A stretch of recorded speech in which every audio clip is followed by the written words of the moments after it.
Un cadre remarquable et un écosystème exceptionnel. Classé par l'UNESCO réserve de biosphère de la mer d'Iroise, Ouessant est un régal pour les ornithologues et les botanistes. 480 espèces de plantes ont été identifiées, un quart de la flore bretonne.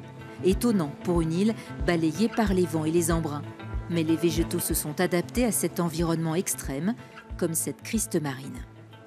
C'est une plante de la famille de la carotte, c'est ce qu'on appelle une ombellifère. Et c'est une plante grasse. On voit qu'elle a des feuilles très épaisses, luisantes. Et en fait, ça sert pour résister au sel. Et c'est une plante qui est comestible, qui a un bon petit goût du coup de carotte. On a le droit d'en ramasser une poignée par jour et par personne.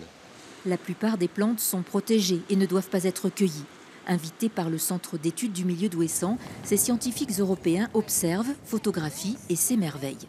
Il y a une diversité incroyable. J'ai vu déjà qu'il y a quelques espèces remarquables. Même, je crois même avec mes collègues, nous avons vu déjà de nouvelles espèces pour la science. Et surtout, depuis le premier recensement de 1875, quasiment aucune plante n'a disparu. Contrairement à ce qui se passe ailleurs, il n'y a pas d'érosion de la biodiversité. Pourquoi on ne constate pas la même chose que sur le continent? Je pense qu'il y a deux raisons. La première, c'est une fréquentation touristique qui est relativement modeste. Et la deuxième raison, c'est les contraintes naturelles, les contraintes du milieu, le vent, les embruns, qui font que ces végétations sont en équilibre en fait.